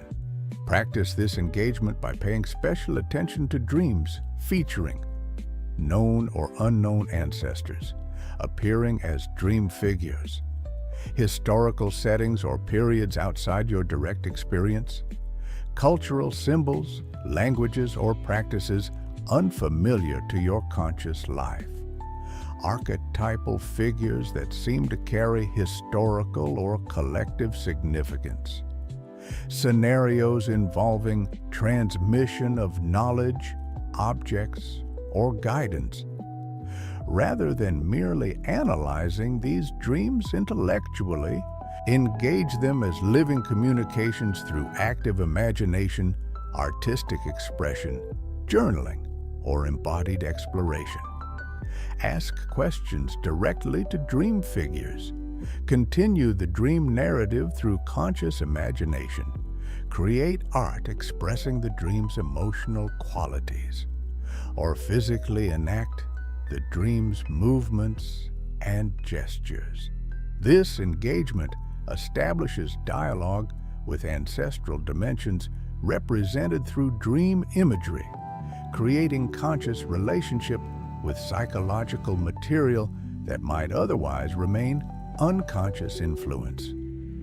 Through this dialogue, previously unconscious ancestral patterns can be recognized, integrated, and potentially transformed rather than continuing as unconscious determinants of thought, emotion, and behavior. The second approach involves what Jung called active imagination, conscious engagement with unconscious content through creative dialogue rather than passive reception or intellectual analysis. This practice creates direct communication channel with unconscious dimensions, including ancestral material-seeking conscious relationship. Practice active imagination specifically focused on ancestral dialogue by creating internal image of ancestral counsel or specific ancestor figure, posing questions directly to these figures and allowing responses to emerge without conscious direction. Recording dialogue through writing, art, movement, or other expressive forms. Maintaining conscious awareness throughout process while allowing unconscious content authentic expression. Reflecting afterward on insights, guidance, or patterns revealed through dialogue. This practice doesn't assume supernatural communication, but psychological reality of ancestral patterns active within the collective unconscious. By establishing conscious relationship with these patterns through symbolic dialogue, previously unconscious influences can be integrated into more complete psychological functioning. The third approach involves engagement with cultural and family rituals, stories, and artifacts that carry ancestral psychological content. Jung recognized that cultural practices like ancestor veneration, family storytelling traditions, and preservation of ancestral objects serve important psychological functions beyond their literal meanings or social dimensions. Practice this engagement by learning and sharing family stories, particularly across generations, maintaining or creating rituals, acknowledging ancestral influence and presence, preserving meaningful family objects that carry ancestral connection, exploring cultural traditions related to ancestor remembrance, researching family and cultural history with attention to psychological patterns. These practices create containers for ancestral dialogue that integrate personal, unconscious material with broader cultural patterns, establishing conscious relationship with psychological inheritance that shapes individual experience within historical and cultural context. The fourth approach involves what some Jungian analysts call genealogical inquiry, psychological exploration of family patterns across generations with attention to recurring themes, unresolved traumas, and unexpressed potentials. This inquiry goes beyond collection of historical facts to psychological understanding of patterns that persist through generations. Practice genealogical inquiry by creating family tree with attention to psychological patterns and significant events, exploring repeated themes in family narratives across generations, researching historical contexts that shaped ancestral experience, noticing your emotional responses to specific ancestors or family narratives, identifying unresolved traumas or unexpressed potentials that might continue seeking resolution or expression. This inquiry provides context for understanding how specific ancestral patterns might continue influencing contemporary psychological life, creating foundation for more conscious relationship with this inheritance. The fifth approach involves creative expression that draws consciously from ancestral sources while introducing contemporary elements, what Jung might consider psychological vessel for dialogue between past and present. This creativity serves not merely artistic purposes, but psychological function of integrating ancestral material into contemporary consciousness. Practice this creative dialogue through artistic expression, incorporating ancestral symbols, patterns, or themes, writing that explores ancestral perspectives or reimagines historical narratives, music drawing from traditional forms while introducing personal elements, cooking traditional family recipes with conscious attention to their psychological significance, crafts or practical skills connecting to ancestral practices. This creativity establishes dialogue through active engagement that honors ancestral influences while incorporating contemporary consciousness, creating integration that neither fixates in the past nor disconnects from psychological inheritance. These approaches share common psychological foundation, recognition that ancestral influence operates as living presence in contemporary psychological life, and that establishing conscious relationship with this presence creates potential for both individual development and collective healing. They transform ancestral dialogue from seemingly supernatural communication to grounded psychological practice with profound benefits for psychological wholeness. As Jung wrote in Memories, Dreams, Reflections, it is less a question of treating the unconscious as a sort of mind-expanding drug than of experiencing it as an autonomous reality with which we must come to terms. Living with the ancestors, the psychological value of remembrance. We began with a provocative statement. The dead have more to teach you than the living. We've explored Jung's understanding of ancestral presence in the psyche, the reasons why this ancestral dimension seeks conscious relationship, and specific approaches to establishing psychologically grounded dialogue with this dimension. Now we arrive at Jung's most profound insight about ancestral psychology, why this dialogue offers unique value unavailable through other psychological approaches.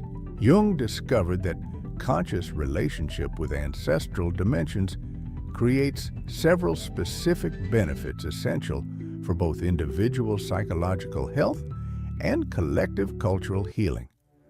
Understanding these benefits transforms ancestral dialogue from seemingly archaic practice to sophisticated psychological approach with particular relevance for contemporary challenges.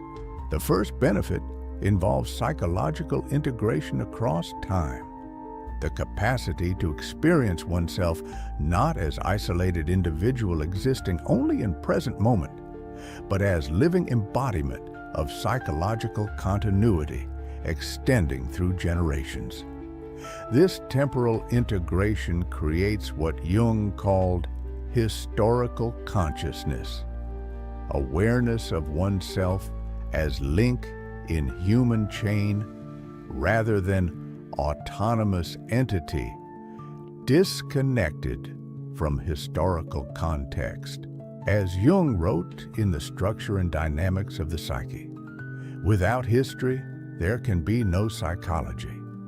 This historical consciousness doesn't create limitation, but psychological foundation that supports authentic individuality. By recognizing yourself as both inheritor and transmitter of psychological patterns extending beyond individual lifetime, you develop more complete self-understanding that includes both personal uniqueness and participation in collective human journey. Consider James, whose persistent sense of disconnection and existential isolation significantly diminished through genealogical research, combined with active imagination dialogue with ancestral figures. The abstract notion that no man is an island became lived psychological reality as he experienced himself as meaningful participant in human continuity extending through generations, not negating his individuality, but grounding it in deeper context that reduced existential alienation. The second benefit involves psychological resources unavailable through purely personal development, connection to wisdom, perspective, and capacities accumulated through countless human lifetimes. Jung recognized that the collective unconscious contains not just problematic material requiring integration, but profound resources supporting psychological growth when conscious relationship is established.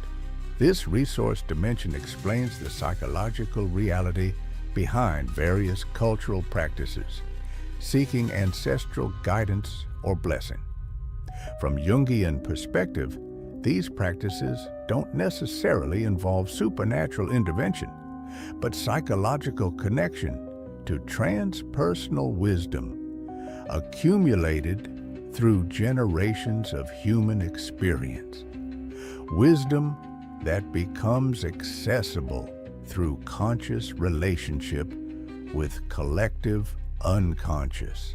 Consider Elena, whose professional challenges seemed insurmountable until dream-featuring grandmother offering specific guidance prompted active imagination dialogue with ancestral feminine figures.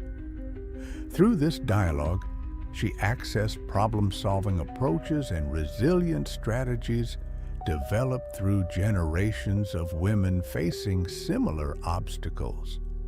Not supernatural assistance, but psychological connection to collective wisdom previously inaccessible to her conscious perspective. The third benefit involves healing historical trauma that continues influencing contemporary psychological life until consciously recognized and integrated. Jung understood that unresolved psychological wounds don't simply disappear with death of those directly affected, but persist in collective unconscious, manifesting through individual and cultural patterns until conscious relationship transforms their expression. This understanding explains why certain psychological patterns persist through generations, despite conscious intentions to create different outcomes. Without conscious dialogue with ancestral dimensions carrying these patterns, they continue operating as unconscious influences rather than integrated aspects of psychological functioning. Consider Michael, whose persistent anxiety and hypervigilance defied conventional therapeutic approaches until genealogical research revealed ancestral pattern of trauma related to historical persecution. Dreams featuring unknown ancestors fleeing danger led to active imagination dialogue that gradually transformed his relationship with inherited hypervigilance, not eliminating this pattern, but integrating its protective aspects while releasing its limiting dimensions. The fourth benefit involves completing psychological processes left unfinished in previous generations, expressing potentials, developing capacities, or manifesting authentic directions that remained unrealized due to historical limitations or personal fears. Jung observed that these unlived potentials don't simply disappear, but persist in collective unconscious, seeking completion through subsequent generations. This completion process explains why individuals sometimes experience powerful callings toward particular directions that have no obvious precedent in their conscious experience. These callings may represent not merely personal preferences, but ancestral potentials seeking realization, psychological energies that remain active until finding expression through individuals willing to manifest them. Consider Sarah, whose inexplicable attraction to ocean conservation emerged despite urban upbringing with minimal exposure to marine environments.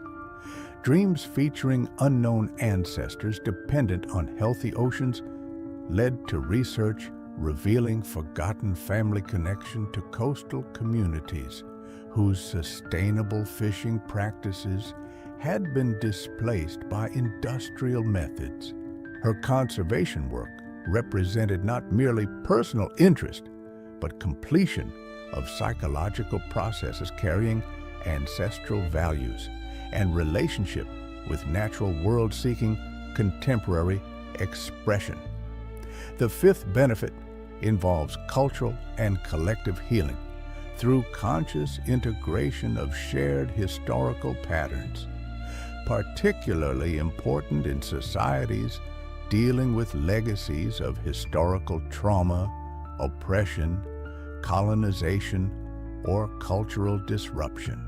Jung recognized that genuine collective healing requires psychological work that transcends individual therapy to address transpersonal dimensions where historical wounds persist.